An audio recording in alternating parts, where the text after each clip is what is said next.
hopefully it stays stable this time. Very good. All right. Where were we? I don't even know. Your great oh yeah, I asked John his greatest loss, and he hasn't had any because he's a good boy. Various flight controllers, things like that have gone on me over the years, but honestly, I don't think I've ever like catastrophically lost an entire quad. Because Okay, I can always walk to wherever I fly them pretty much.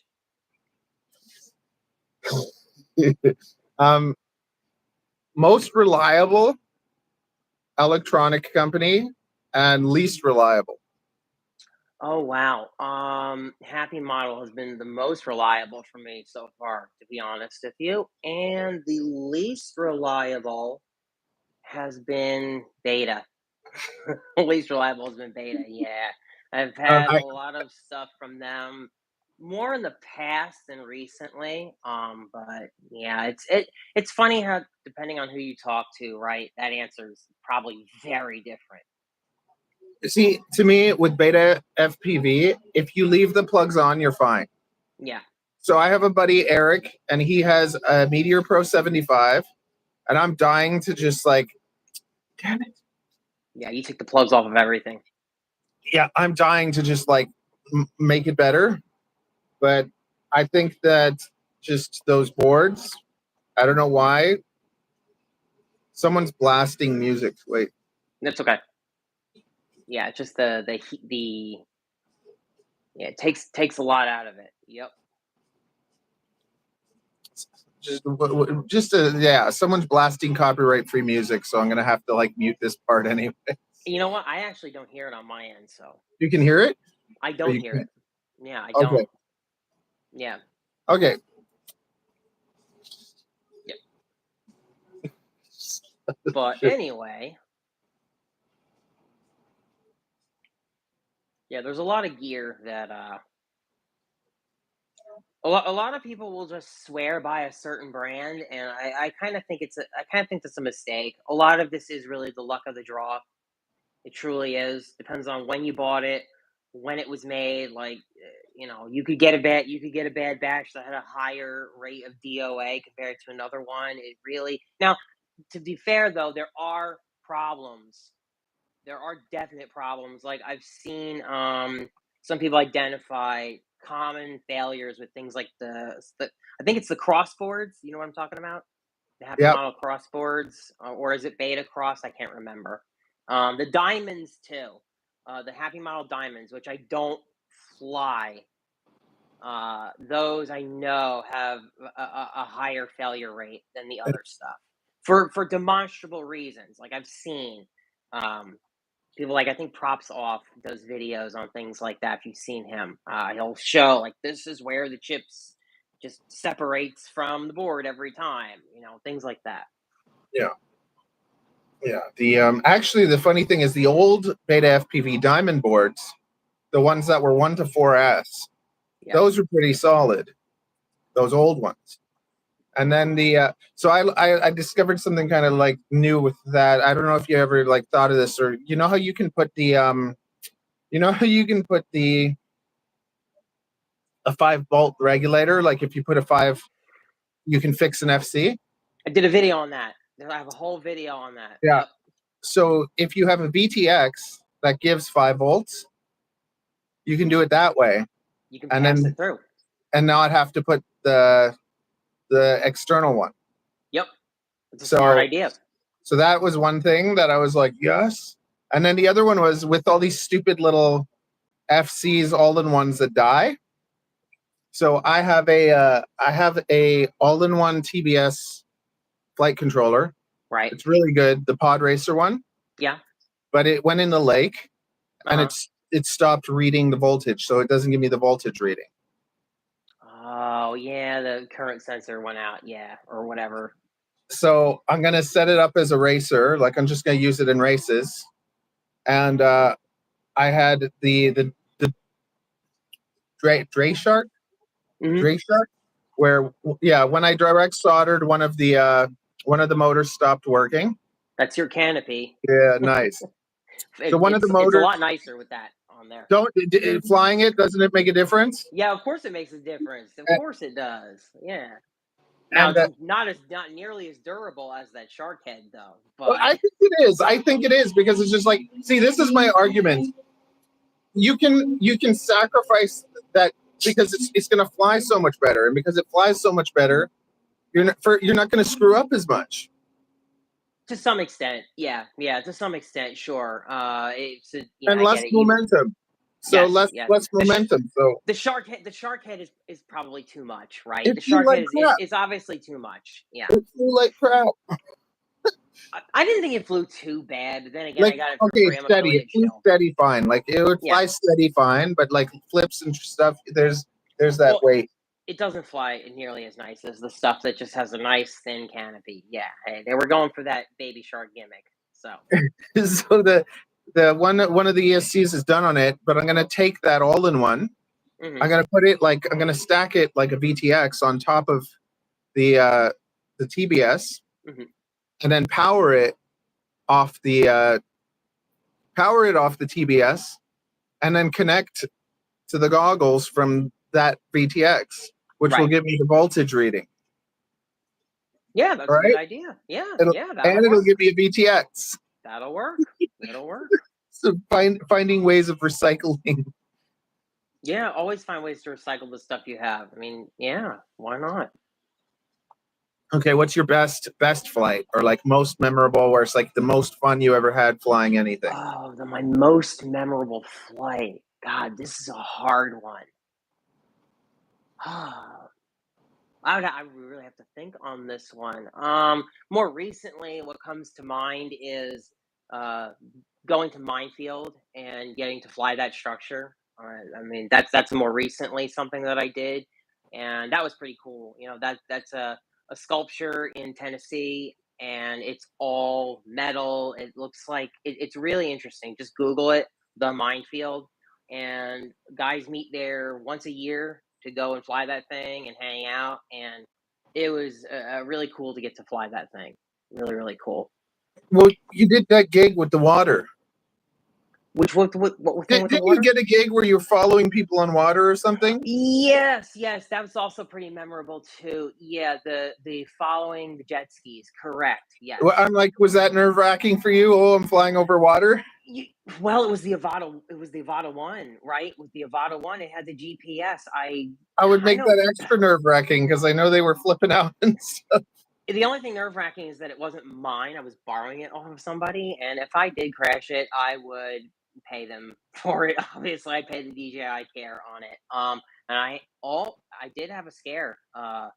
It was pretty windy at one of the spots, and it did that shake thing where it Yeah, flips itself over, and I thought I was going under. So, but luckily, I saved it. I knew it could happen. I had my hands on the brake button, but yeah, I mean, flying the Avata for that summer is what made me decide, yeah, I don't want the Avata.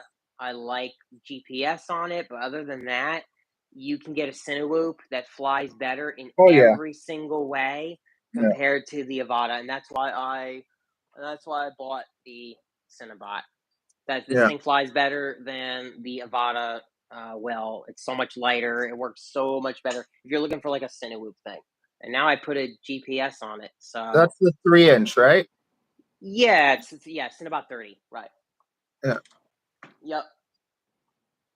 But that's what convinced me. And the Avata too. I mean, those things are nice to get your feet wet, I guess. But man, it's so expensive. It's so yeah, expensive, and you really can't freestyle. They're really not for freestyle. I yeah. mean, That was actually what I enjoyed the most from I your. have videos up freestyling the hell out of both of them, the Avata one and the Avata two.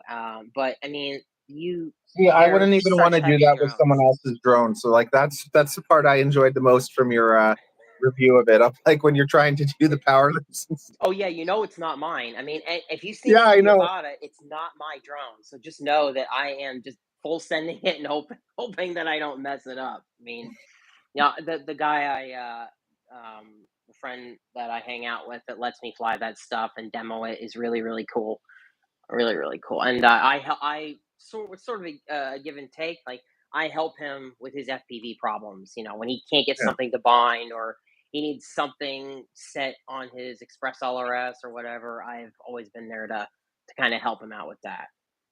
You know. that's nice.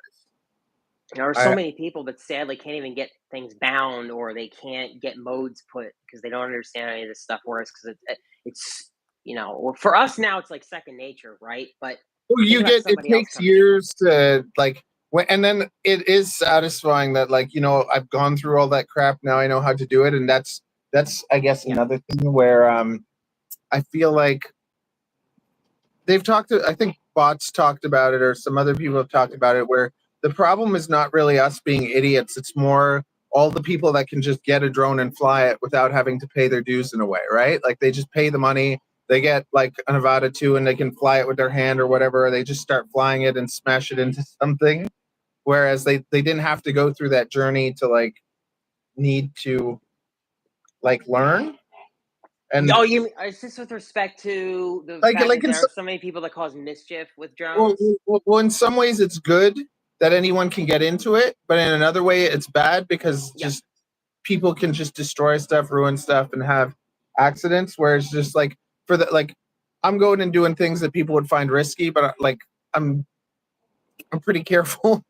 Yeah, I mean, it's different for everybody. I would say that, yeah, definitely, the easy access means that there are a number of people that are not going to use them with any intelligence, but I've seen some very smart people build their own and also do things that, in my opinion, they should not be doing. Yeah, So, I mean, to me, it kind of goes both ways. Necess- like, I don't subscribe to the idea that just because you built your drone means that you're going to have yeah, respect for the hobby. I've seen, unfortunately, and too many people do stupid stuff with the things that they've built. Sometimes scarier than people that just buy a camera drone off the shelf.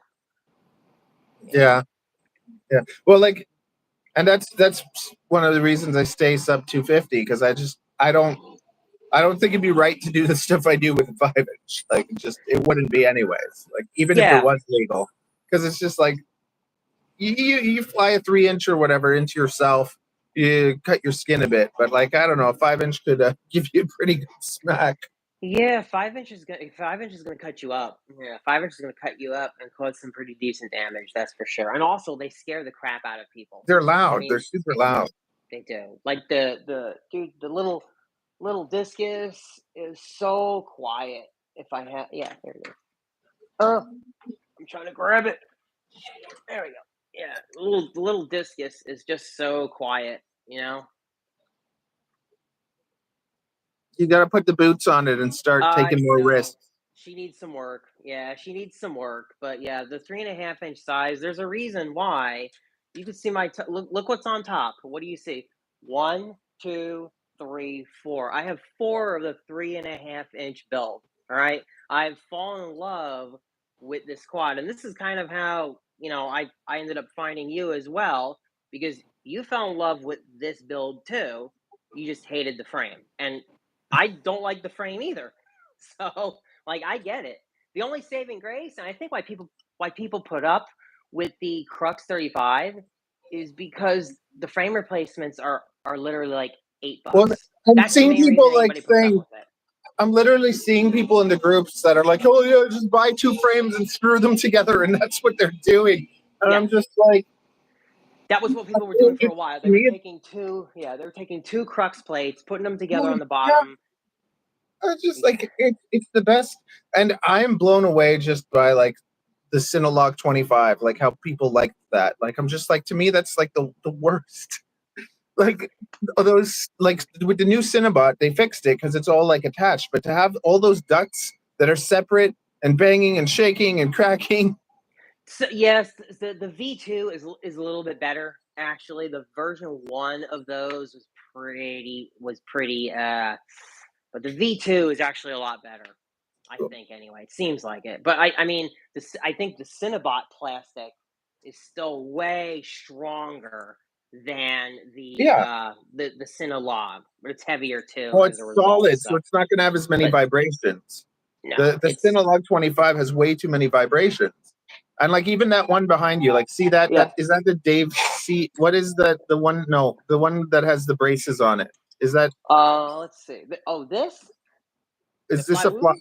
Okay, Yeah, so fly for with it. instance, all of these guys, what drives me nuts is the double stack. Like I would, if you take the same build, you cut off the whole back, you naked the Vista, and you put it in the same stack, you save 20 grams, and it just flies like a freestyle beast.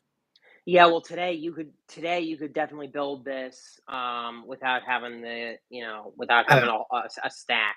You don't need a stack to have a quad like this. But back when I bought it, I don't think that you could do it because this is 2021. But yeah, Yeah, no, they still sell it this way. yeah. Although by having everything, I don't think they make an all-in-one with enough ports on it, do they? Do they make an Um, all-in-one with enough? oh, All you mean for the GPS and all that? See, GPS and all that crap. I See, that's the never, other problem. I think that's the other problem. Like this is an F7, yeah. or F7 or F405 is going to give you all the ports you need. So that's the other problem with that. I don't know if we're there yet. I don't know They that. have like Rush has an F7 all in one. Well, it might work. That's a lot of money to lose all at once, though. Yeah, Tell you what, if it but goes bad, when right? you there's also there's the Axis Flying one too, the pink one. Axis Flying, the I've heard of Argus. that. That one I've heard good things about. Yeah, usually all in one. So I have a whole pile of old Gemku all in ones, Hmm. and those Oh, I put those on my HD builds, and then I put and then if I have stacks, I stick that in an analog build usually. yep. That one is J Hemku. Yep. Yeah, Yep. that was like the best. That was the best like budget FC, and they felt like they were built good. They're solid. Like I hate all the electronics inside anything Emacs. I feel like they have the cheapest like it's like a piece of cardboard with electronics. They do to some extent, and they do weird things like, well, they used to do this. They don't think they do it much anymore. Like the flight controllers of the Tiny Hawks 2 and 1, they were all proprietary shapes, right? So they Yeah, were just like this one big board, and it only fit on their frame, and you couldn't put a standard size flight controller inside that frame if you yeah. wanted to. Thankfully, they dropped that. They dropped forcing things like that, and they've started to use more standardized parts. But yeah, I don't disagree. And also, they would marry the video transmitter to the flight controller using pins. Like they would just be a pin thing, and then they'd solder it. So if you wanted to change the VTX, you'd have to cut the thing apart. Oh, it was a nightmare. Just a night. Oh, and soldered on antennas. No, you never solder on a dipole antenna. Oh, terrible. Just terrible. Tiny Hawk 2. That antenna is soldered onto there. But hey, you know what? When I first flew the Tiny Hawk 1, Freestyle 1, I love this thing, dude. I absolutely love this thing because there was really nothing like it at the time. There's really truly nothing like it at the time. These days, I got to be honest with you, it's become, I don't know if it's just me, but I feel like it's harder for me to be impressed One sec, about, one sec. yeah, sure. Somebody's bloody cutting your grass. Yeah, no problem.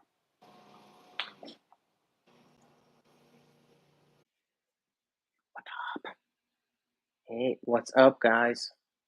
We're talking drones in here. Does anyone have any questions? We're just having a friendly drone chat.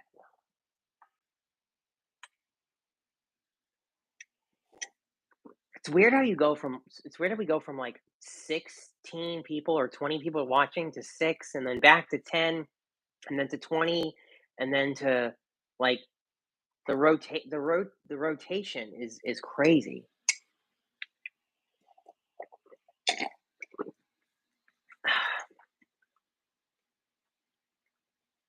Well, that's because we're on the shorts feed. So what's happening is our video is being showed, like our live is being showed to everyone that's watching like FPV shorts. Yep. So that some of them will just show up and some will stay. And then later on we'll get more views from like the regular viewers. Yes. But because of being on the short shelf, it's just we're there with all those other short videos. Gotcha. So that's why this is so powerful. Yep. So anyway, like I was saying, Yeah.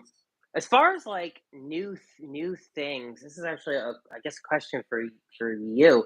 What gets you excited as far as seeing new things in FPV right now?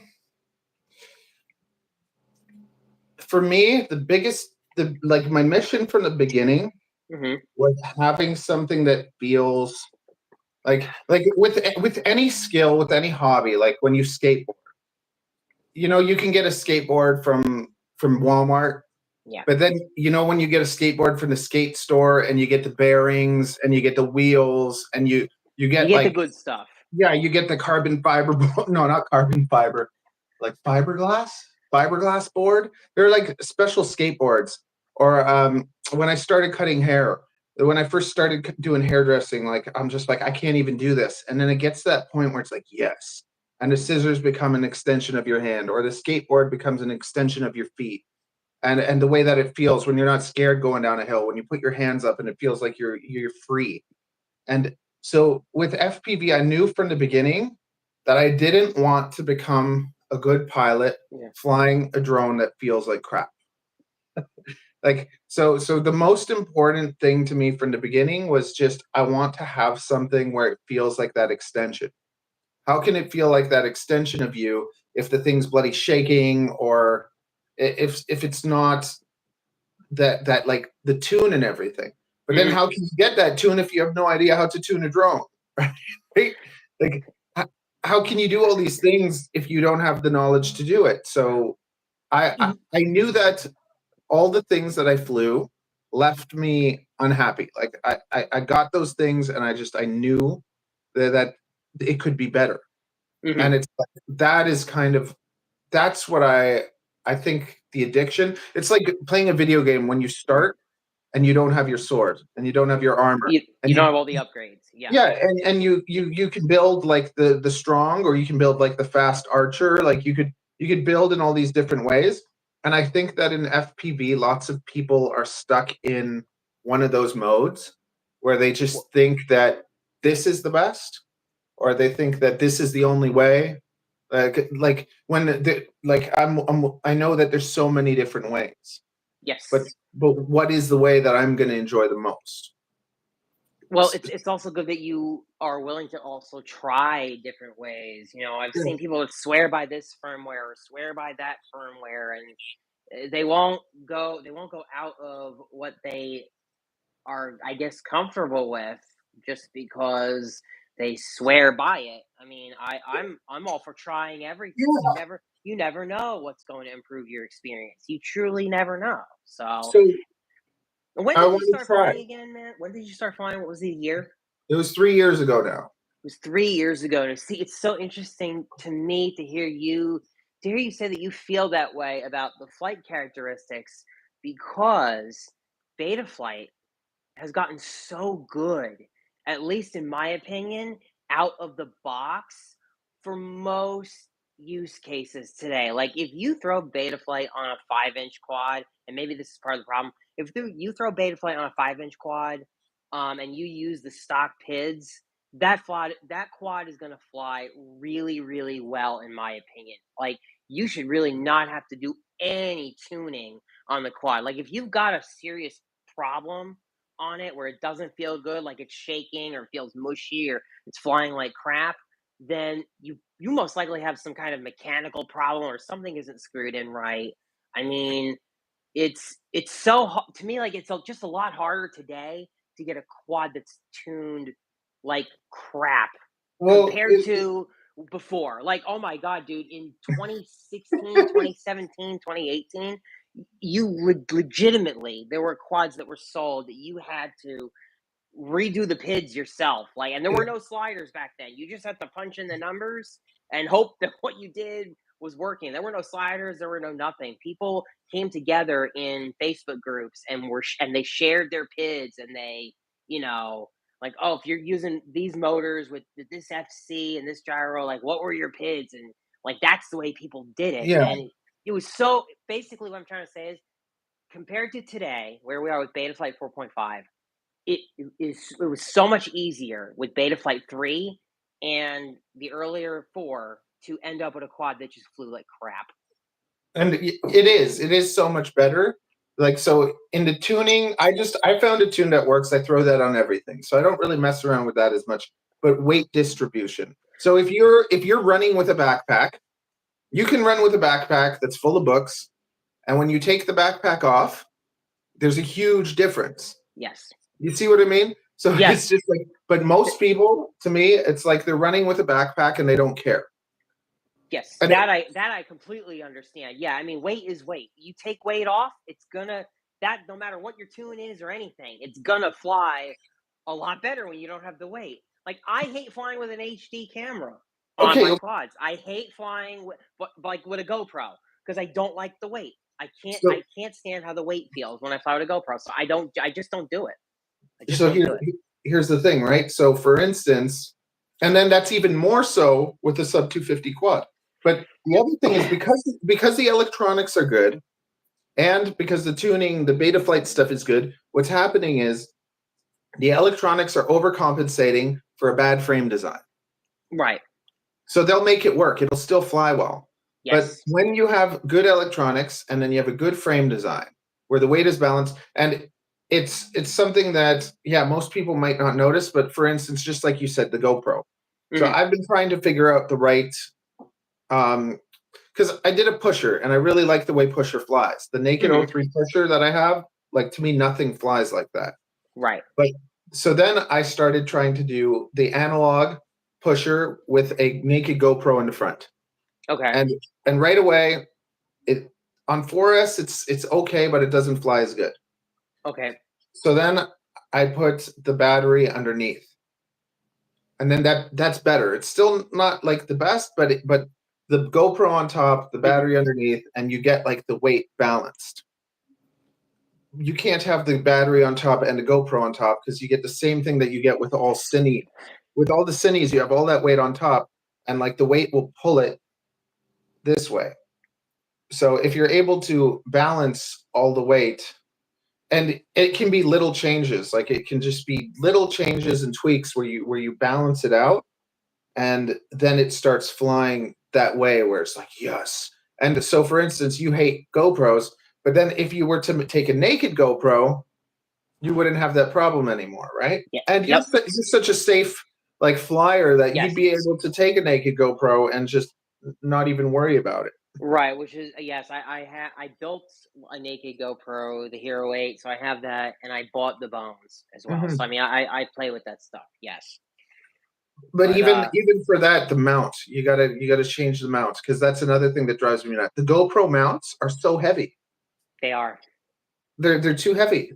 They are. The everything. Yeah, every gram counts to some extent, especially as you go down in size too. I mean, a few grams on a 5-inch is obviously a lot more significant on a 3.5 inch or less. I mean, everything does count. So it's whatever weight ratio.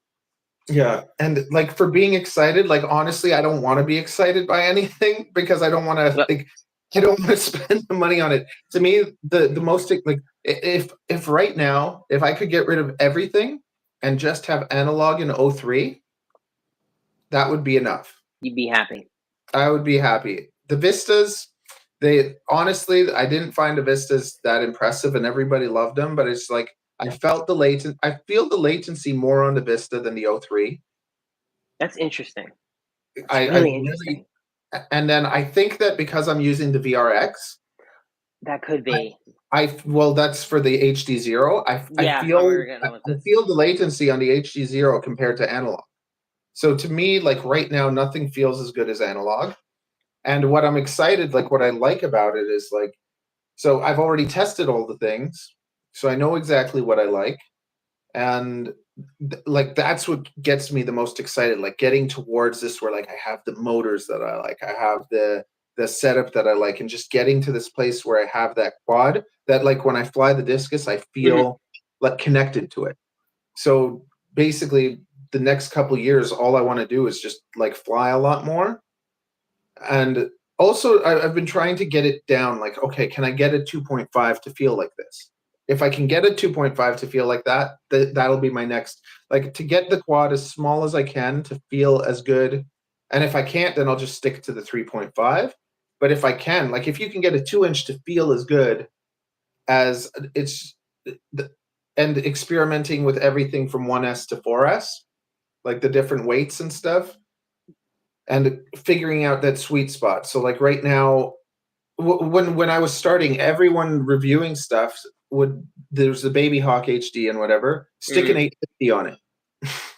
Everyone's putting an 850 under 3 inches, and it's just like the 850 makes the flight not feel good. So 650 is like where I'm flying, and now I'm switching over to the Dogcom 560s because they're 58 grams. They're 150 C. They're like race batteries.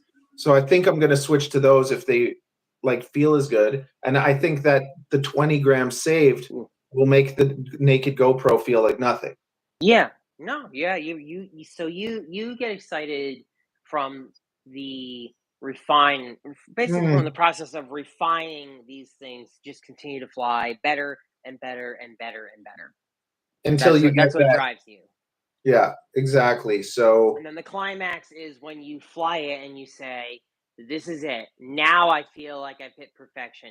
Now I feel like there's nothing left I could shave off. I've cut off every plug.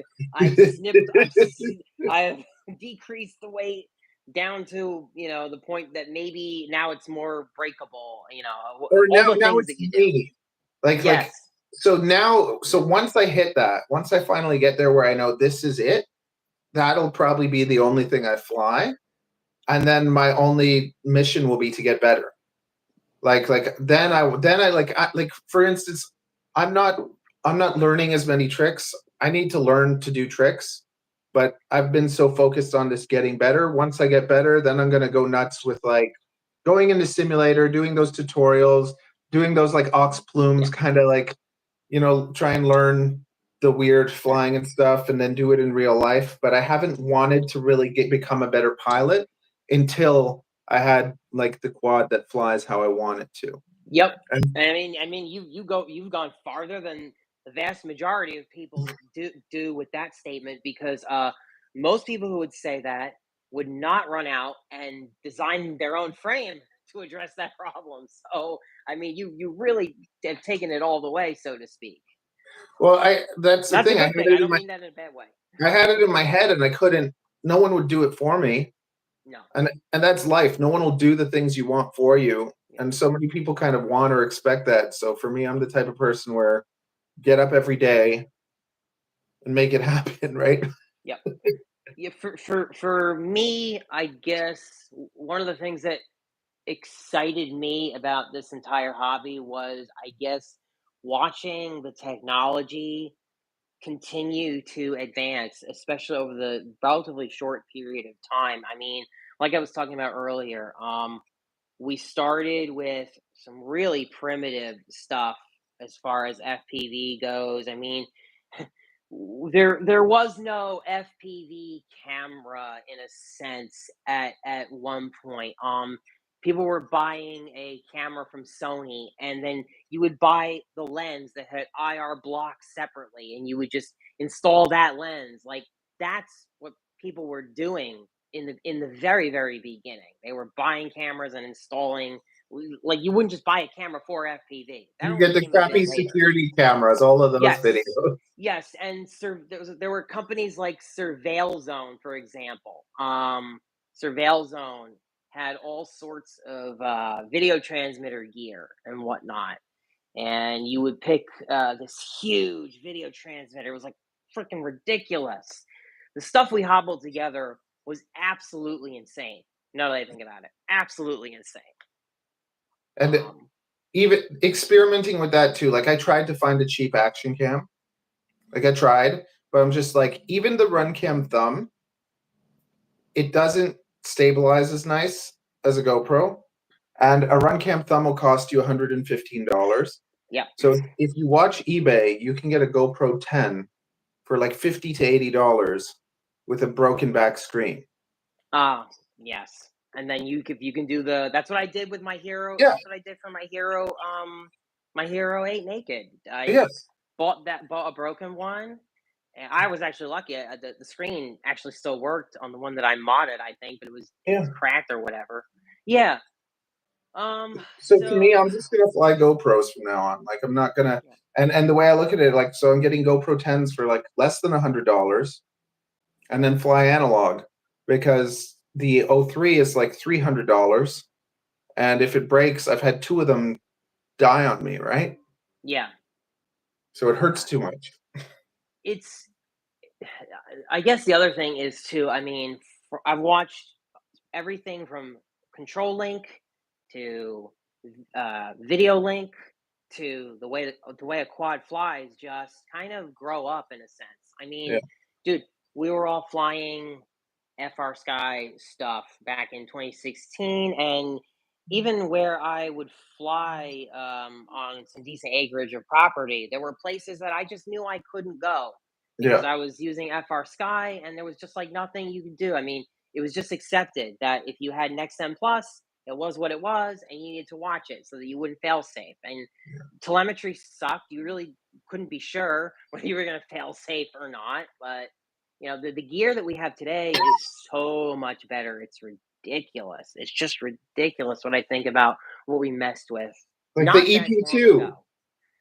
The EP2 is insane, and now my favorite is actually the EP1 Dual, because when I have the EP1 Dual on, it's just I can do anything. Have you ever even flown an FR Sky SPI receiver Whoop? No. See, oh my God, you would hate it. I'm going to tell you right now, you would hate it. I know. And you know why you would hate it?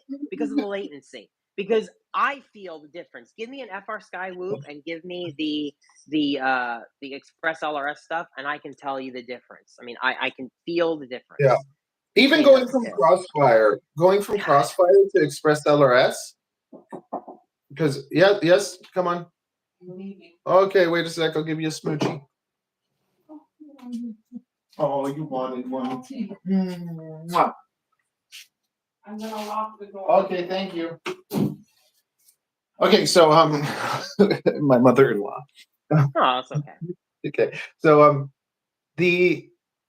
I got the Tango 2, cost me like $250, and then all of the receivers were like $40-50, and they're big as crap, and they're annoying. So like, and I had them die on me because everything dies on me. So I'm like, I'm out flying at the park, one dies on me. Like I just see, that's amazing. That's amazing because usually I don't hear about them dying on people. People will swear by Crossfire. They say like not even just lose connection, but just literally die. That's nuts, man. That's nuts. I bought into Crossfire literally in like 2020, and then it was about a year and a half before I tried Express LRS, and then I realized, yeah, I don't want to buy any more Crossfire receivers. Well, yeah, but the Express LRS, the 500 hertz. So when that came out, when the 500 hertz on Express LRS, and I switched over, it made digital bearable. Like, because I was flying Vistas, so I had a summer where all I flew were Vistas. I killed 7 Vistas. And then that's when I flew the Crux 35, and I modded it, and I was just like, this. So I went back to analog, and I was just like, it was so much fun, and that's what started the redesign of the discus and everything. Yeah, and you know what? Every bit of latency that you can remove in the loop counts. So yes, having Express LRS versus FR Sky on your quad, the difference is there. You can feel it. It's you. Hey, the Crux was my first Express LRS experience. Yeah. And from the moment I flew it, I knew. I was like, this is it. I'm like, this is the future of whoops and all this stuff. Like I said, like I think I did a flight a mile away with the Crux and came back, and it didn't flinch. Are you talking about the Crux 3 or the 35? The 35. I flew Okay, about yeah. a mile out and back, Yeah. and then I said to myself, "This is it." I'm like, "Express LRS is it." I'm like, "By next year or a year or two, nobody's flying FR Sky anymore. Nobody's gonna fly an FR Sky Whoop. Yeah. There's just no reason to." And you get you get bloody 10 minutes of flight time out of it. Yeah. Like 10 minutes of flight time. And then you could strap the Runcam Orange on top of it, still be sub 250, and it handled it fine. And I actually think it almost flew a bit better. Yeah. Yeah. Yeah, I was just super impressed too with like I said, the link. The link blew me away. That And that's see, I SPI. yes, because Yeah. every SPI experience prior to that had been horrible, just horrible. Varying degrees of quality. You never knew what you were going to get. Like you might get an SPI receiver FR Sky that did well. You might get one that did not so well. I mean, the quality was very varying. And the thing is, FR Sky SPI is not an official FR Sky thing. Like I don't. A lot of people don't realize that, but that was never an official thing by FR Sky. It was the people who reverse engineered the protocol and then kind of just implemented it into beta flight, and then the manufacturers just kind of got their own hardware set up to go with it. So that's why the there's such an inconsistency between all the various FR Sky SPI receivers. There never was and never will be an official FR Sky SPI Because it's solution. closed source, wasn't it? It's closed source, right? Yeah, like I said, they reverse engineered the protocol. Somebody reverse engineered it, and then somebody came up with, all the different manufacturers came up with their own hardware specs to implement it. And as far as I'm aware, and that's why it was so inconsistent. That's why it was so damn inconsistent as far as the performance goes. Things have changed dramatically. Things have changed like crazy. It's just wild, man. HD is probably the biggest thing. Was probably one of the biggest changes for me. The very first time I put on DJI goggles, I was like, "Oh my god, this is It is nice. unbelievable! It is. Holy crap!" It's like a movie theater on your eyes. I remember the first time you put on the goggles and you looked at them and you saw the DJI symbol and you're like, "Oh my god, I'm in a movie theater." Yes, and that was also new back then because you didn't have that option. Like from the beginning, you didn't have those options, and also it was not anything that anybody thought was going to happen anytime soon. Like people did not think. Even Bardwell did not think that true HD FPV was going to happen anytime soon. But that was like a mind blowing thing, and I think it was a big inflection point too. Again for FPV, that helps a lot of people get into it. Definitely. What do you think about? Have you been looking at the open HD, whatever? I keep my eye on it. Yeah. It's obviously not, in my opinion, it's not ready to like replace all your Vista gear Oh, and all that but stuff. it looks good. He needs a better camera mount. It needs a lot. Open IPC needs a lot of different things, and it's probably got ways to go. If I had more time, I would love to contribute to a project like that. I mean, I think it'll get you. as my day job, I'm a programmer. That's what I do. But I'm not actually familiar with that area of computing, the whole video codec sector of things. So that would be something I would have to get myself up to speed to. But yeah, it's an interesting project. But I do think that we are probably ways off of having the express LRS of HD, so to Oh speak. yeah. Yeah. Well, we're gonna have what we have it in HD I do for want quite a I long want to time. try it though. I do want to try it because it does look interesting and like being able to fly and get like 3K. Yeah. I don't know what that Yeah. latency would feel like if I just hate that. Yeah. I'm just thinking, okay, what else? What do I want to know from John? Yes. Yes. Ask me questions. Ask me questions. Few questions. And then your wife is cool. Does she ever try flying? She's flown before, but she's just not really into it. She's tried Yeah. flying FPV before. She's flown the Mavics and the Camera Bird stuff, but the drone stuff is just not her thing. But that's cool because, dude, she has a whole hobby world for herself What's too, she as well. into? Oh my goodness! So she does aerial arts. She's very into lyra, the hoops, the she has all these apparatuses. She's actually running multiple competitions this year.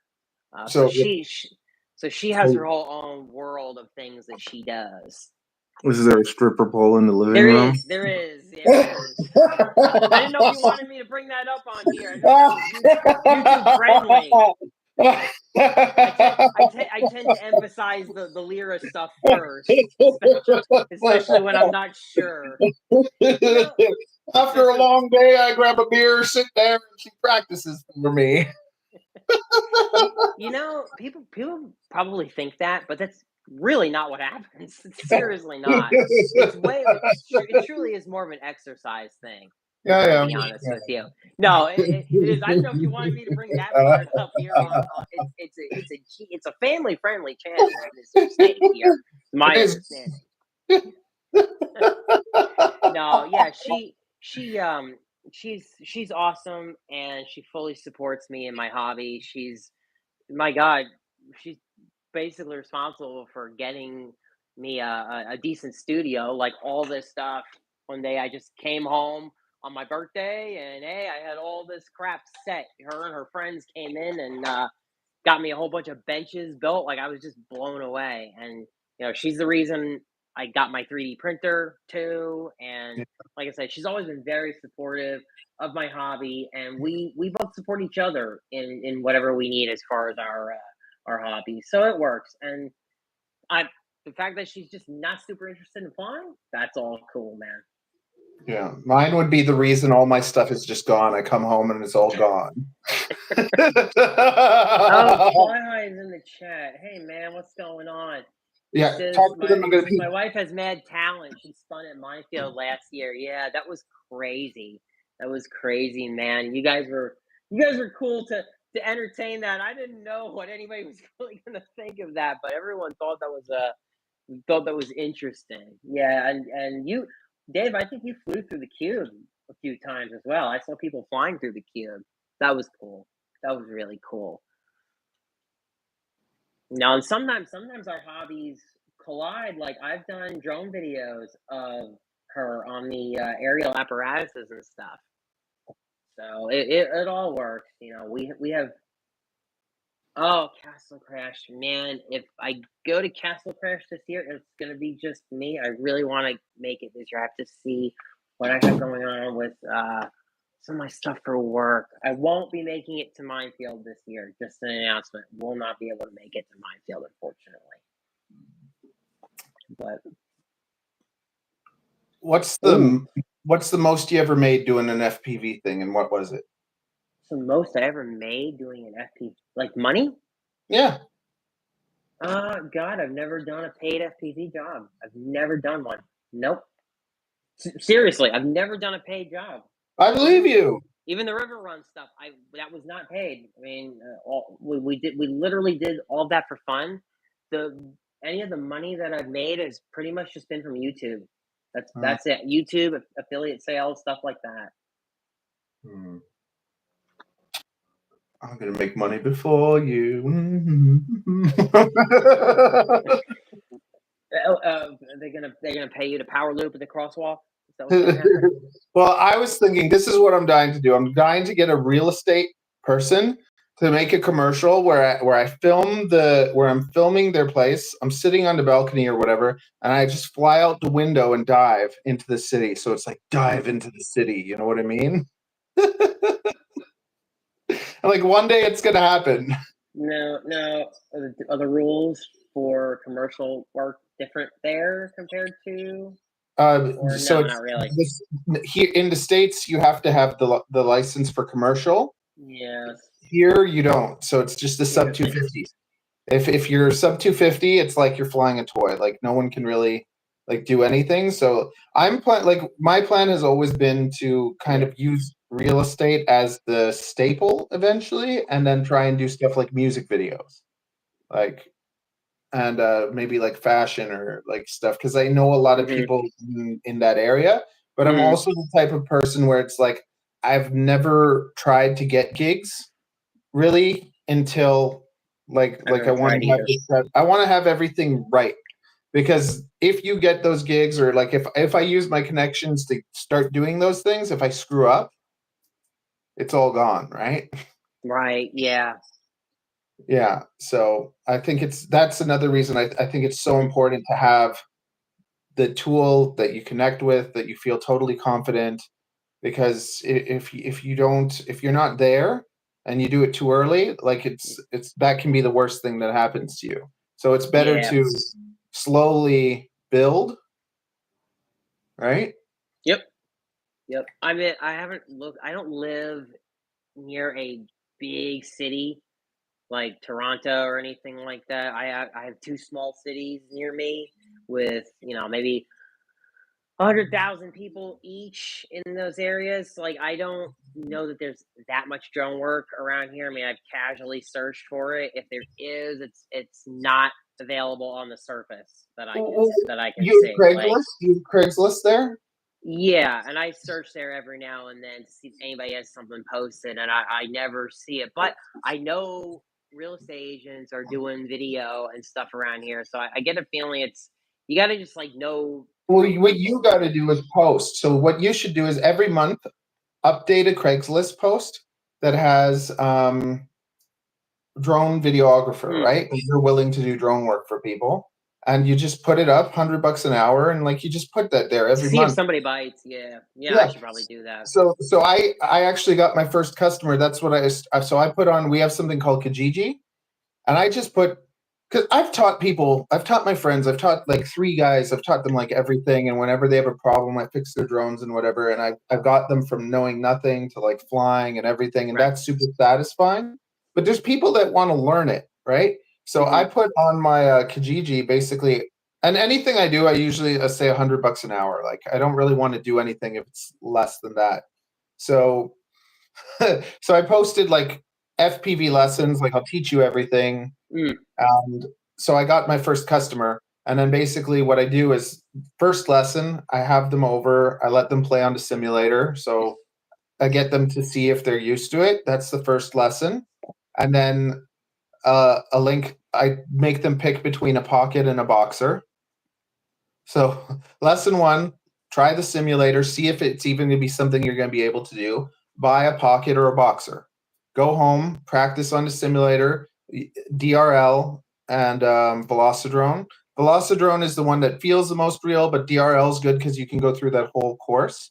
So go through all that course, get used to it, fly, have fun, then do Velocidrone. There's those weekly things you can do. So get them started on that. Then the next lesson would be they come over and what are we going to build? What type of things you want to do? And then set out the parts for a custom drone, order all the parts. And then the next lesson would be building it, where they can either watch me build the whole thing or they can build it. But it's like if they screw up, you know what I mean? And then it's a nice little way to get a little bit of money and like teach people, right? Fly High just said they won't give an hourly rate. He charges by half a day or day rate because they never have a job that's an hour of work. It's funny But you bring that up. Yeah. The thing though with that is that is too intimidating lots of time for people. Like someone doesn't want to pay $500 for half a day, and I can make it work in a couple hours. And I'll usually give them an hour and a half anyways. I won't like be like, oh, it's 1 hour. Depends on the job too, right? Yeah. Depends on the job. And the other thing is that there's people that want to learn that have money, and I'm in Toronto. There's like lots of rich people, so it's like lots of the people around here. Either they don't have the money, so they're not going to do it, or they have the money and it's like nothing to them. So it's like I don't feel bad at all because it's just they have the money. Yeah, no, I understand that, and for those people, their time is more valuable than their money because they can make it. Yeah. So it's easier to do that. Yeah, the other thing is too. I guess I haven't really pushed harder to try to go look for drone jobs because I've got my hands full with what I do for work as it is, and honestly, with the YouTube thing, I already sort of blur the lines between hobby and job, just doing reviews and things Yeah. like that. To then take it into another step where now I'm running around doing real estate and But whatnot. that's where Like, you'll make the money. Like that's in yeah, FPV, the real money is in the video gigs. It's not in yeah, selling drones. It's not in making, you know what I mean? yeah, That's yeah. where the money is. And the same thing like with Fly High, how you're talking about if I was doing like set work or something, I would definitely do a day or half day You rate. have to. You have to. Yeah. Yeah. But like see, I much rather do a job where I go work for an hour. Like, and if I do that kind of stuff, it's different. Like if I go outside, if I have to leave my house, I'll charge 200 an hour. So I live in a low cost of living area too, as well in the yeah. Midwest, and I'm just not sure what someone would charge for that kind of thing. I don't think I could get away with charging like 100 an hour here, but I don't Yeah. know. Yeah, see, the thing is that so for me, like what I would do is I'd charge if I was to leave, I would charge them 200 an hour, and then they can just have the footage, and I'll charge them an extra, like whatever the rate is. Like I'll charge them double that if they want it edited, because I don't want to. Like I'd rather like it's a dream to like go shoot someone for an hour. Like let's say they want some footage for a music video. You just go, you fly around for an hour, you get some SOTG Yeah, for them, you give them yeah, the SD card, they take it, the footage, you get yeah, 200 bucks. That to me is the perfect job. I don't yeah, even want to do the set work because I did set work before with like hair, and just the idea of sitting for 5 hours to do like 20 minutes of work, I don't even want to do it. Like, so I don't care to get into like those cinema grade drones and yeah. That's like fair. GoPro work. You can do music videos. You can do like gigs for people. Hey, let's go party on your boat, and I'll Yeah, film it for you. Stuff like that. Like, I want all those kind of like around couple hundred to a couple $1,000, and I'm happy. I don't want any of that. The higher grade stuff also comes with just even renting. I rent my yeah. snakes to movies sometimes, Oh, and really? I didn't know I that. I don't like. So the last time I did it, the higher ups had a meeting with me after, and they're just like, you have to be more professional. Because it's just like so it's like a con. Like so reptile wranglers, what they'll do is they'll show up with a snake and they'll be like, look guys, you have to be very careful, only I can touch the snake, and like they kind of like they overcharge and they make it seem like they're taming this Yeah, wild animal, whereas for me, like I'm like, yeah, pet it. Like my snakes are fully handleable. They're so friendly. So like I'm on set, I'm letting people like backstage touch it and stuff. yeah, So then after I get in trouble, like we have to be professional. It's just like my animal's not gonna, like, you know what I mean? So it's just I yes, hate that whole facade that lots of high end things have. Where same thing with hair salons, where it's like they'll charge $200 because they're dressed in a suit and their salon is like porcelain, right? Like yep, I'm in a salon in shorts and a wife beater, and I charge $80 a haircut. So, and sometimes people see me and like they're surprised at even that, but I'm just like, I, yeah. I mean, yeah. Hey, making money flying is wonderful, but I think it definitely does.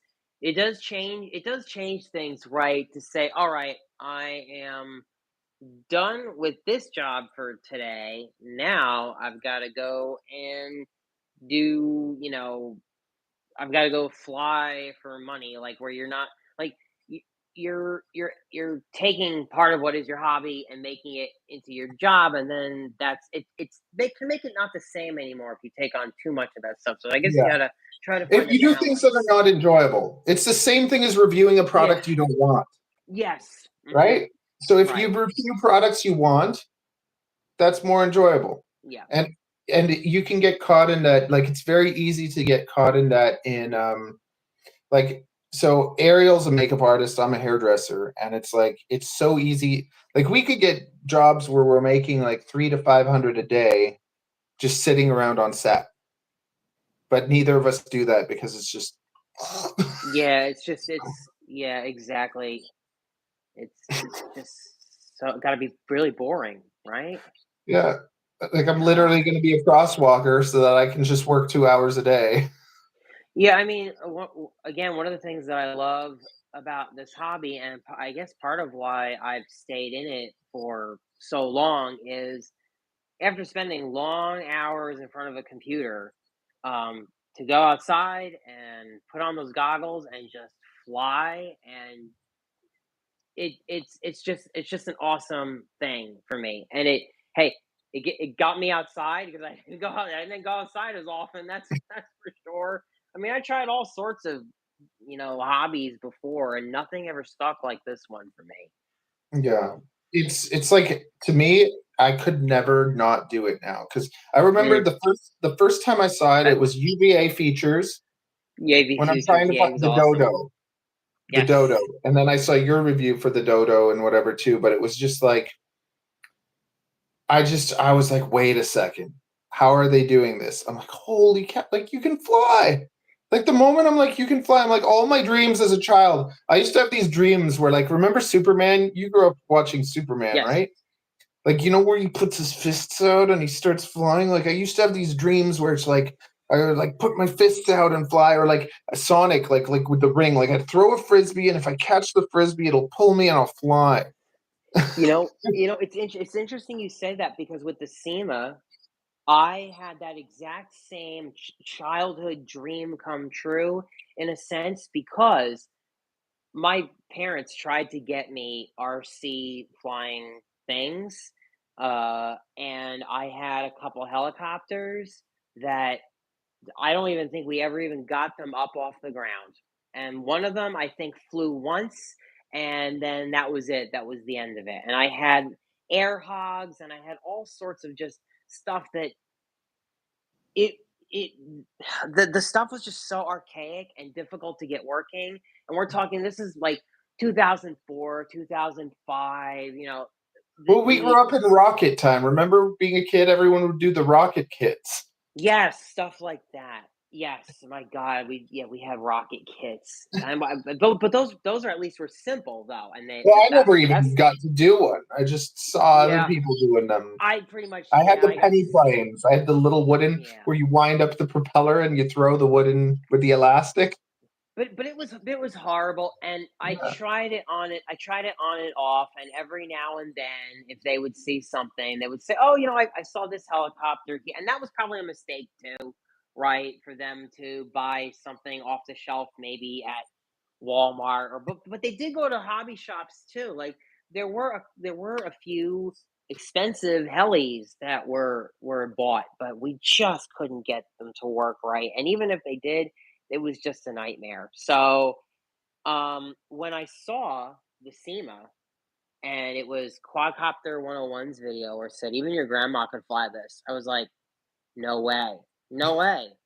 And I bought it, I put it in the air, and I was like, something that flies, like, and And it it was and it doesn't manual. and it Like you doesn't could do acro with it. you couldn't do acro with it. No, Okay. the SEMA is not acro, but So like just the one you showed me, that one doesn't do acro.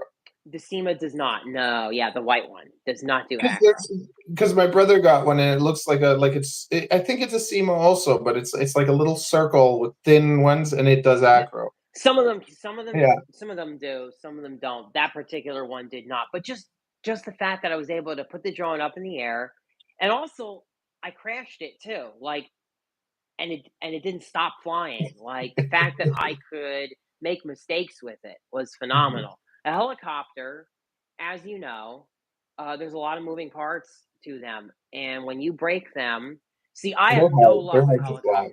I have no luck with helicopters whatsoever, and I've bought multiple smaller helicopters since then, and I wreck every single one of them. I did a review of the Eachine E130S, and even that one, I crashed into PVC pipes, and I just wrecked it. The swash plate got wrecked. So like helicopters were always a mistake, but then the gyro came out. That's really what changed the game. The flight control boards, the MCUs and gyros. That completely changed all of it. That's what makes a quadcopter possible.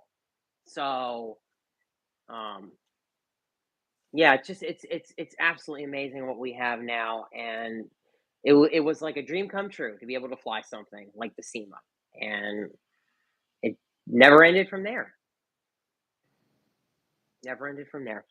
And now I can't imagine not doing this stuff either. I'm just like Exactly. I can't imagine never flying. And it's not that I don't go through I go through periods where I get busy and I just really don't or can't make the time to fly. But when I do have that time and I break it out, it feels so great, and I just can't see myself quitting doing this. I can't envision it. I may The, not do it as often at certain periods of my life. I may need to take a break from it here and there, but the idea of completely quitting it, just I don't know. I can't fathom it. I can't fathom it. yeah, to me, it's like I tell anyone, it's like if you have a car, you know, if something went wrong, you have to fix it. And like the same thing with FPV. It's like now I have like 6 of my drones, right? So like I lost one, whatever. I can still fly, but like if you only had one or something that part breaks, it's like instantly AliExpress, order another part or whatever. Like there is no way for like life without FPV. But then for me, I have this problem where it's like every single time I fly, I make a video out of it. So I don't fly because I don't want to make a video. See, you've actually tried to encourage me in the past to go out and just make a video of anything, whereas I'm more just like, you know what? No, I want to go out, I want to fly, and that's it. I don't want to do anything for YouTube. Like, I just want to I love fly that though. I and love do the that.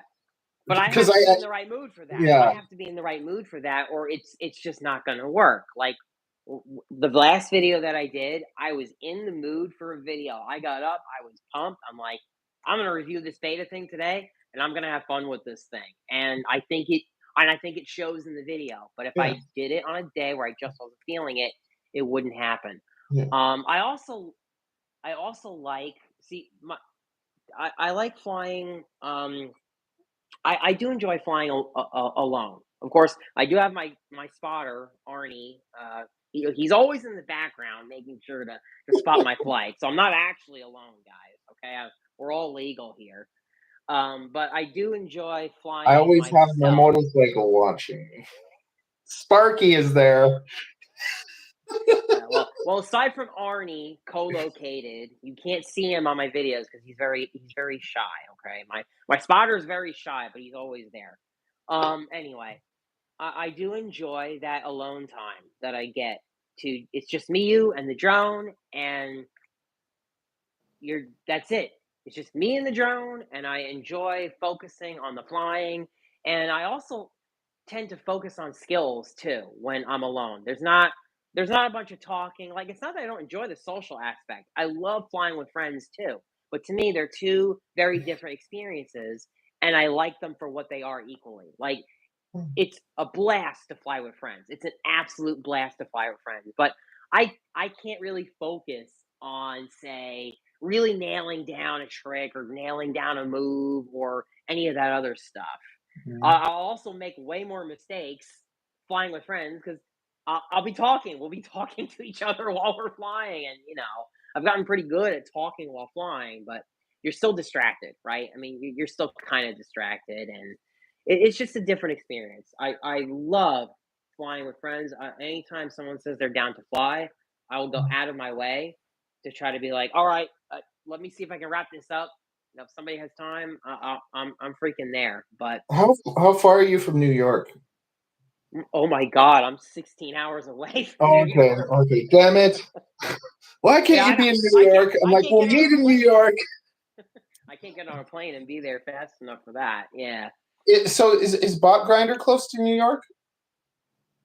He's in Pennsylvania, so yes, it's all East Coast. It's that Because tri-state area. vegan is always flying in New York, right? Yeah, I mean, I used to live East Coast. I used Uh, to live in the East Coast, and I moved to Midwest. Yeah, so now I but live. 'cause I fly by myself 90% of the time. I'm by myself. Like, Hey, I started this hobby flying by myself, mhm. and people have come and gone.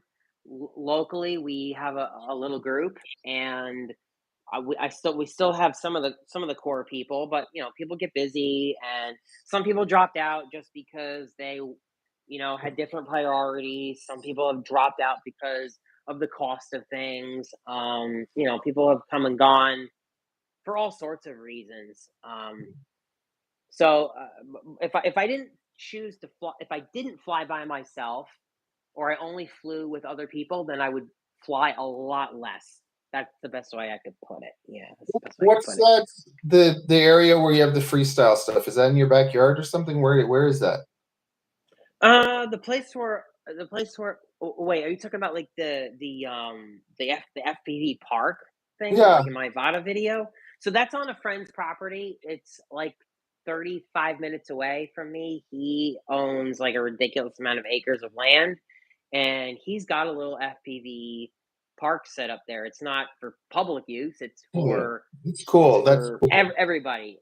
He's very generous about having people come out there to fly. If it was closer, I'd go there more often, honestly. So Have you done like Rampage ever? I've never gotten to Rampage. I've never had an opportunity to get to most drone events. Minefield last year was the first drone event that I have ever gotten to. I would love to do Castle Crash this year. I would absolutely love to do it. It's difficult. It's difficult for me being self-employed with what I do for work.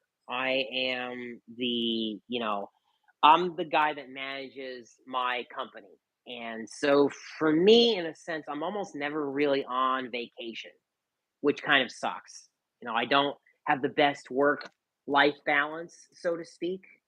See, when you're self-employed, you're supposed to be able to be a little gone. It doesn't always work. It doesn't. Yeah, it doesn't always work that way. If something melts down, then I've got to be on this phone. I've got to deal with it. I've been in the field and have something come up, and I'm like, oh, I got to take care of this. I got to stop. So, Yeah. but at the same point in time, though, self-employment in what I do does allow me to say dip out in the early morning, or do something like this on a day that it's pretty slow. Not much is going on. Um, so I know I can't complain too much, but it does make doing things a little annoying. But yeah, it is what it is. Yeah, I love to do more drone events. I just have never gotten a chance to get to a lot of them because travel can be difficult for me. See, like for me, my goal is like I'm gonna become a YouTuber. I'm just like screw it. I'm doing it every day until it happens. Yeah. I'm gonna pay off my debt, and once I pay off my debt, my plan is like I'm gonna go see John Cuppi.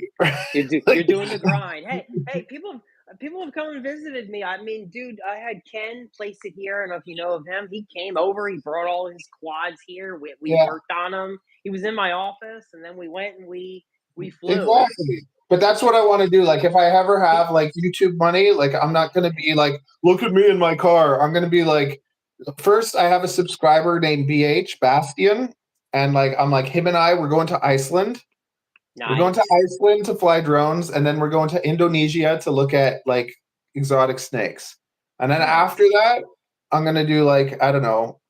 Like I'd like to do something like take someone that can't afford to go to Rampage or whatever and be like, hey, we're gonna take this poor person, give them a drone. Some people would love that, man. Like, almost like a Mr. Beast kind of thing. Yeah, exactly. I want to do feel good stuff. Like I want to find a homeless person that's playing drums that are falling apart, take him to the music store and be like, here's a new drum set, that sounds like I want to do something like that, but I'm just like a wholesome thing to do. Yeah, it's hard to get to that point, right? Yeah, it is. It's hard. It's hard to get to that point, but I'm 5%. You'll get there. I go 5%. I'll get to 10%. I'll get to, and I told like Ariel's so like my wife's so unsupportive. Now, I mean, it can be tough when there's lots of other priorities to consider and whatnot. So I can understand that too. But now, as far as the meetups, I mean, for me, I enjoy flying the minefield, but just getting to one of the meetups and seeing all the people and the faces from YouTube that I frequent, it was just an awesome thing. Like finally I got to see the face to the name in person, and like who's your favorite like FPV person? Who's my favorite FPV person? Oh man, I have a mad respect for Joshua Bardwell, and I would love to meet him one day. Unfortunately, he did not make it to Minefield that day. He did not make it. But man, my favorite None of FPV us could person live without honestly quit. JB, basically. My favorite FPV person probably, unfortunately, quit. It's the guy who, when I first saw his videos, I realized I want to do that. I want to do that FPV stuff. You ever hear of Charpoo I FPV? heard, yeah, lots of people that was there. Oh man, his Left Behind video. I saw that, and that's when I said, that what he does there. I need to stop playing around with this carbon fiber transplanted camera bird. I need to figure out how to do that. That's what I want to do. So, like, Charpoo's content was a huge inspiration for me. Okay, so now who are the people that you just like you watch quite a bit? Like Who do I watch little quite a list, bit? like your top 10 pilots or whatever. I don't know that I really don't know that I watch a lot of flight content, to be honest with you. I tend to watch more of the informational stuff. Like again, Okay. obviously, I watch Bardwell. I watch Powell FPV University. I watch Mads Tech. I watch Mark Spatz. What's his channel name? I can't. UVA feature kind of thing. Yeah, I watch that, and then I do keep up with a number of just smaller channels in the community that I you know liked they. Mark before this, like everything he made before the Speedy B FC. Oh, No, nothing wrong, but I just like when because he took the HD0 and put it into Crux 35 before they had that, and he played around with the Umagod sub 250. oh, Tommy Umagod, yeah, my Yeah, goodness, him. I have a Tommy. lot of respect for him too. Umagod's another awesome guy. Do you watch Phoenix, the Spanish pilot? No, I know you're talking about, Yeah, so but I don't frequent their channel. he's one that like I love watching Phoenix. I love Jacuzzi J. Have you seen Jacuzzi J? I've not seen that one either. So Jacuzzi J is like a crazy Australian guy, and he made this series where he goes through all the flight styles. It's like today we're going to be doing a lot of cinematic footage, right? So he does like we're going to be doing S-bang, spang, spang. Like It sounds like he makes it fun. It sounds like he makes it fun to watch. He's super entertaining and like is like I'm living out of the back of a van or something. Like I don't know, but his content was just really really fun. So see that series, like watch when he does the racing, the cinematic, the S-bang. Specifically, the S-bang was probably one of my favorites. Like we're gonna do some inverted yaws. Oh, now that I think about that, my God, Infinity Loops. Yeah, I watch him. Nick Burns. I like enjoy Nick Infinity Burns. Loops. Nick Burns Yeah. Nick Burns is probably one of the most down to earth guys in the review game and the hobby. I mean, I keep up with a lot of those channels. I will admit, I don't spend a lot of time though watching freestyle content. It's Well, it's not not that like it's hard to there's not watch. as much, anyways. Like there's Ladrib was amazing to watch back in the day. Yes. And whenever, like, what's his name? Vanover. Okay, it does get kind of boring. That's why there's got to be that like entertainment. But Yes, like there's got to be something more. yeah. There's got to be something more for me, unless the freestyle is something absolutely Well, it's like exceptional. Like MCK. Like yes, he's amazing, but like all his videos that he posts of the racing stuff, I don't like. I'll watch if he does something different, but the racing, like, I can't understand what's going on. There was a video about a year ago of a guy who, and I don't remember their name. I apologize, but they flew a volcano. They had a full suit on and everything, and they flew a volcano. They freestyled that, and like that had my attention the entire time. Schizo back in the day. Wow. Yeah. See, and there was the guy that coined the natty flip. Yeah, he made some cool videos too because he flew at a crazy angle. And he quit though. You know, he moved on as far as I'm aware. But yeah, Schizo did a lot of. He did have cool products. Yeah. Whenever people though like come at like risky FPV, I'm just like, think about this. If it wasn't for people like Trappy, like that's what I always think of, flying the giant ass drones like over public spaces. I'm like, that's what our hobby was built on. You know, it was built on people that kind of just did something a little bit nuts. So I love that kind of. Yeah, Trappy was obviously a major pioneer in the space, and a lot of the products that we use today are there because of his early experiences and the work that he did for sure. You know, we would. Yeah, there's a lot of. Yeah. I'm battling right now between the Pro 32 Nano because it's just the best VTX, like the Pro 32 Nano versus the Solo Tank, because the Solo Tank has the mic on it. Right. Oh yeah, you like to hear it. You like. To well, I just started doing that after like 2.5 years of not doing it. So for me, that was such a treat. I'm like, it's something new. And it's like the crazy thing is hearing people like when you fly near them and they're like, "Hey, look, a drone," and like you can hear it. I'm like, yeah, you know, it's kind of funny because the microphones were actually quite common on the video transmitters, and then when DJI came about, there were some people that did not want to switch because they couldn't get that audio. Like they were just so used to having audio, like earbuds were so commonplace. People were flying in, like you know, a lot of the HD systems you can't get that audio because they don't have that mic. So people kind of abandoned that. Just so I have a question. I actually have a question about that because I found this. I found a little like on AliExpress. I found a little because I'm still always experimenting with everything. But from the nano cams, my favorite nano cam is the Phoenix 2 Nano. Okay. I think I like the picture out of it more than the Foxeer, the one everyone likes, the Foxeer racing one. And I've tested all the, like I got all the Runcam Nanos and tested all of them. I like the MCK one, but both of them broke and not for decent reasons, I think. Like the Phoenix Nano 2, and then I tried the Toothless and all that. Lots of people like those. I tried everything. But now I found this. It has a mic on it. $10.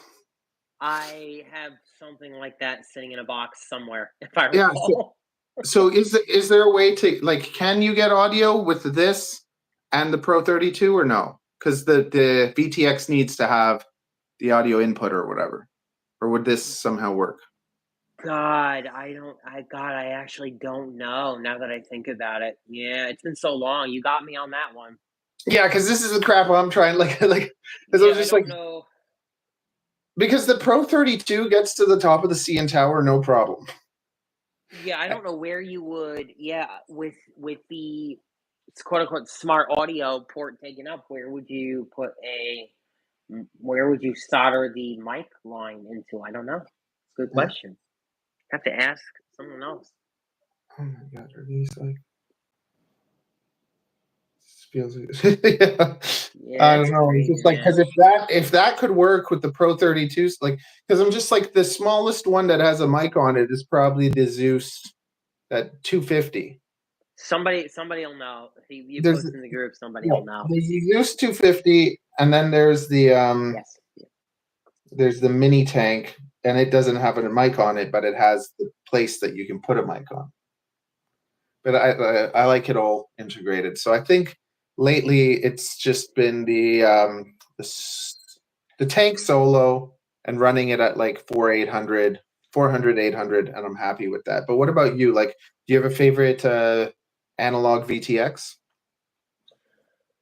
Oh, my favorite analog VTX. You know, it's gonna sound weird to say this, but the VTXs that come with the Cruxes, they're so clean for me. Like I've never had any problems with those video transmitters. The OBX.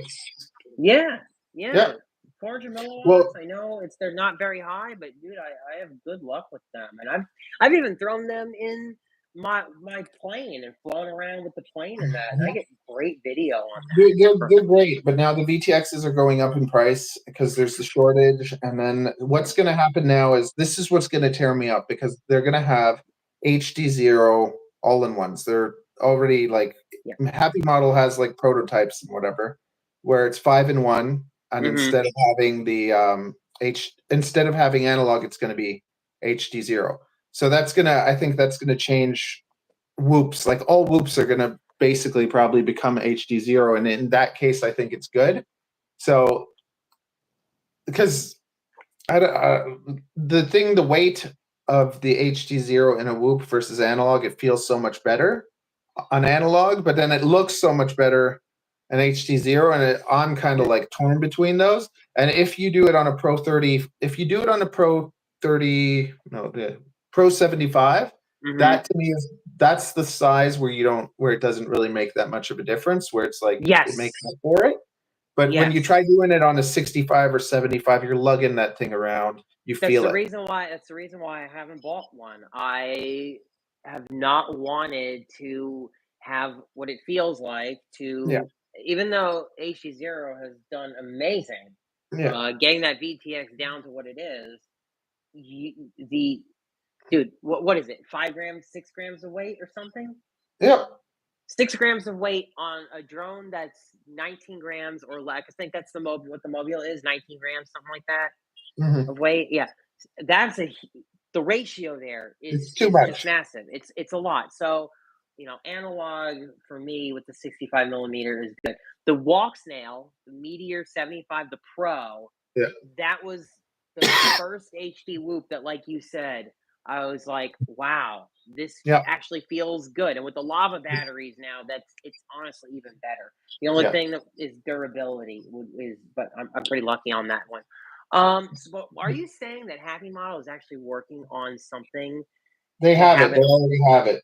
They already have it. See, I didn't know that. Wow. Yeah. Okay. And what are they charging for that now? Oh, it's not out, but it's like not out yet. They have it. Like, is this like NDA information? Hey, I heard stuff. I know that people.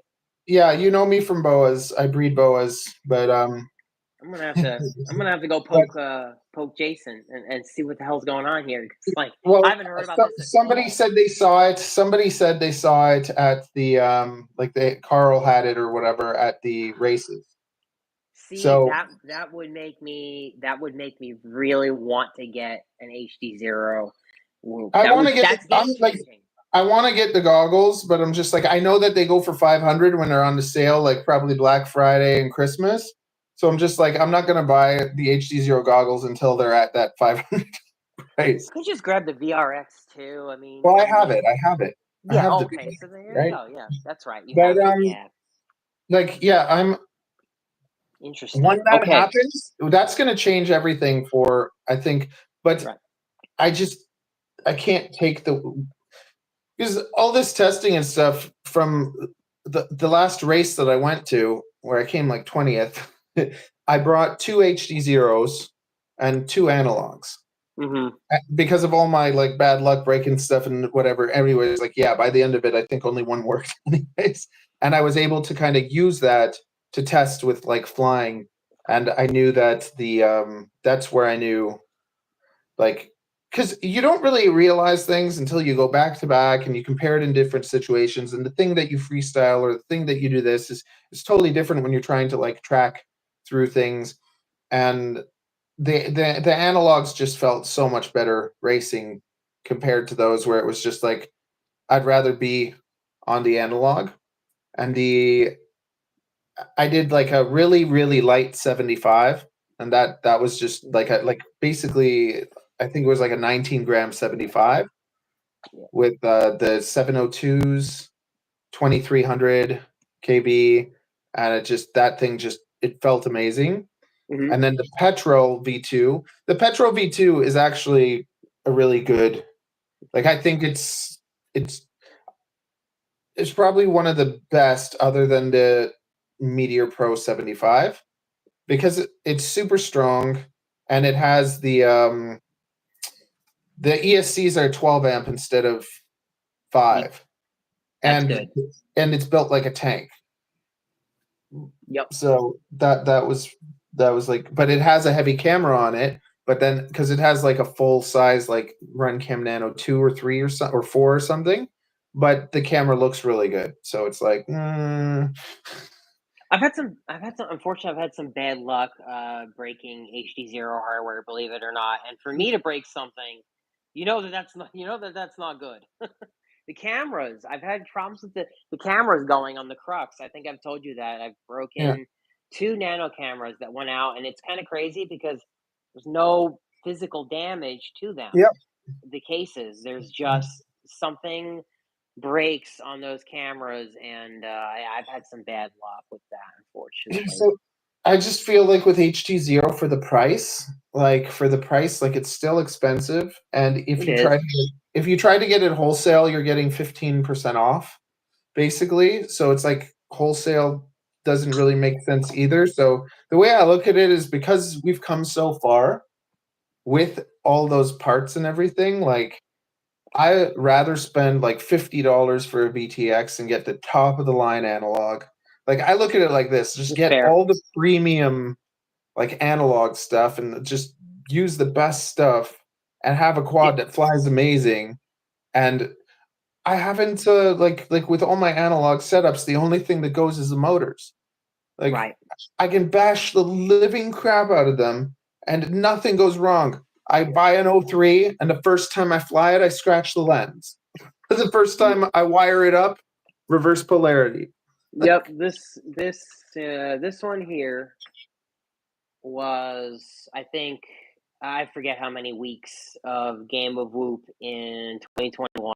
I made it pretty far, and it still works. The video on it still functions. Like, this still works. I don't know if it would have gotten that far on HD0 or Walksnail. I actually don't think so.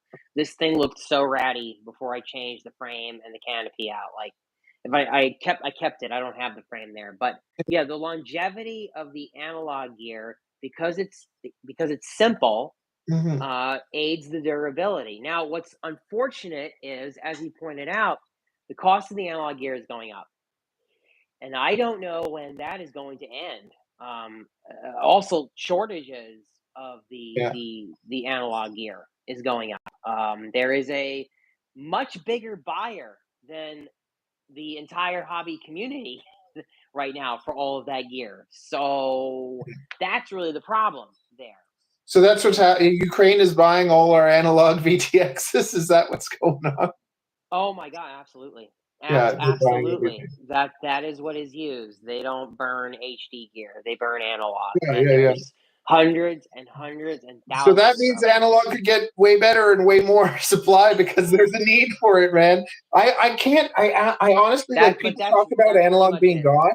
I really think that analog will stay because too many people. I think most people are still using analog. And when you like, I find it so funny that I've gone through the whole, like, I think I'm one of the few people that's just like, I don't feel like, oh my God, HD, this is like, I see it, like, 03 is amazing. It's a beautiful experience. But anyone that gets started, I tell them to like get a $500 setup with analog because you have, I think I have more fun flying analog than anything else because it's kind of like that freedom thing. Maybe if I was like loaded and I could do the same thing with 03s, then I may feel that way. Yeah, it's interesting, because the cost of HD has definitely come down a bit, but it's still not come down as much. But hey, you could buy a pair of V2 DJIs and a Runcam Wasp, and you're now flying a lot cheaper than you were 5 years ago. So, on one hand, it's compelling to tell people to say get going with analog because of it's an open environment, right? Getting And is so cheap, every kind right? of quad can fly it, right? Like what I do is I get people in on the I tell them to get the good radio. So get a Boxer or a Pocket, and then get everything off Beta FPV. The Meteor Pro 75 with the goggles and the batteries, because it's like the drone comes with the charger and 2 batteries. Then you buy a pack of lavas, and you got that $60 goggle. And the thing is that, like, from that, like, my buddy Eric now, he's ready to buy more, but he would have never spent like $500 on a goggle. Right. Like, but now that he's done it, now he'll probably do that easily, no problem, because it's like you get in so cheap, and then you can still, like, all that stuff's still usable. Yes, like you can, like the ready to fly kit goggles. You use those for a ride along, or Exactly. Just not the radio. Like, I can't stand the Beta FPV radio. Yeah. I mean, I didn't think it was that bad. I thought the light radio was all right. Like, it works, but it's just like, you know what? It's just a cheap plastic, 100 milliwatts. Like, for someone who's new, like it's not going to hinder you from being able to do anything you want to do. Yeah, it's easy, reliable, and it's lightweight. Yeah, and all those things are still true. Yeah, all those things are still true. It's just a shame that with what's going on, the availability and the cost of analog is going up. If I think it is. The last time I looked, some of the gear there was just a lot of gear that was out of stock. Last time I looked, period. So I bought so much crap in the beginning that I've just been kind of living off of that. Yeah, right? you're good. But last time I looked, and I only know this because one of my friends, he still flies all analog. He doesn't have HD anything, and it is for money. And he was looking to replace one of his cameras, and just like every store in the U.S. had no stock of cameras like 2 or 3 months ago. It's crazy. Well, like, even like Johnny FPV was on analog for the longest time. Lots of them were, like Mr. Steel too, right? Yeah. Mr. Steel was actually very hard line about not using DJI, and then kind of. You know what? I think the main reason that he even switched was just to sell HD setups, because he has all those products. Yeah, So and to just block out an entire system when you have a business, it's not really good business sense. exactly. So I'm like, I think like that's probably, like, he could have been fine. He still flies analog, but I think if you're doing that much business, like, how can you not have a setup that has that part of the market, right? Yeah, I feel listen, I feel fortunate, I guess, that hey, I have DJI, I have Walksnail, I have HD0, and I have analog. I don't have the optimal HD0 and Walksnail setups, but I have the ability to experience all of those. Yeah. And so, I can just choose whatever I think is going to work best for me. I don't feel like at this time the Walksnail stuff is better than what I have on my 5-inch quads with the Vista. Like, I don't feel like it offers me anything better than what I get with What DJI about right HD0 now. when you compare Walksnail to HD0? So HD0, I like HD0, but I am a sucker for the eye candy that DJI and Walksnail offer. So I just end up preferring to pick up those systems rather than HD0. Now, that 90 FPS camera though is really trippy. I will say that. See that, I'm dying to try that. Like, Minefield, dude, and that was wild. Like, I can see why people enjoy that. so you think I'd fall in love with that? Like, that's actually what I'm kind of worried about. I think you would. It does dial down the quality though, and I wouldn't say it's really necessary for me to freestyle. But like, feel, I can see it. the feel, like, is there a noticeable feel between it and analog? Yeah. Well, Like, is it an upgrade? It was a non-scientific test. It was literally just, hey, I was flying DJI basically all weekend there. So this is at the very end of the event thing. eDrone was kind enough to let me try his goggles out, and my mind was blown. My mind was just blown at that 90 FPS and HD0. So you might be too. Oh, and the goggles too are very comfortable. It's a very nice pair of goggles, man. See, I have the Skyzone 04X, right? So I know they're heavier too. So I'm like, Well, for me, they were for me. I Mm. enjoyed it. I really enjoyed it. But I am happy also with the walk snail and DJI like experience for what I do. I'm not racing. I'm not pushing the envelope super hard, and so like I don't feel that by not using HD0, I am held back.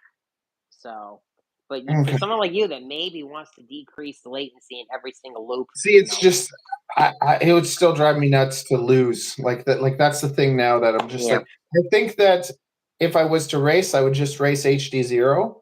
But now that it comes to like freestyle, like I'm probably just going to be doing analog GoPro. Like that's just what I like. Back to the old school in a way, right? yep, But because the footage that comes out of the GoPro is just it's too good. Like, yeah, and that's the other problem when you do that and you're like, oh my god, like it's just what do I want to do something that doesn't look that good, right? yep. Yep, I I'm just have gonna. to. I still have 1 foot basically in most of the other systems right now. Like I've got one walk snail 5-inch build. I've got two walk snail whoops. I've got one HD0 Crux 35, and I've got one HD0 whoop. And I never took it any farther than that, to be honest with you. And that was the Mobula 70. Yeah, this chonker. Oh, This that's a is good one. That it, one's a good it's one. a chonker though. It's a Yeah, chonker. but it's got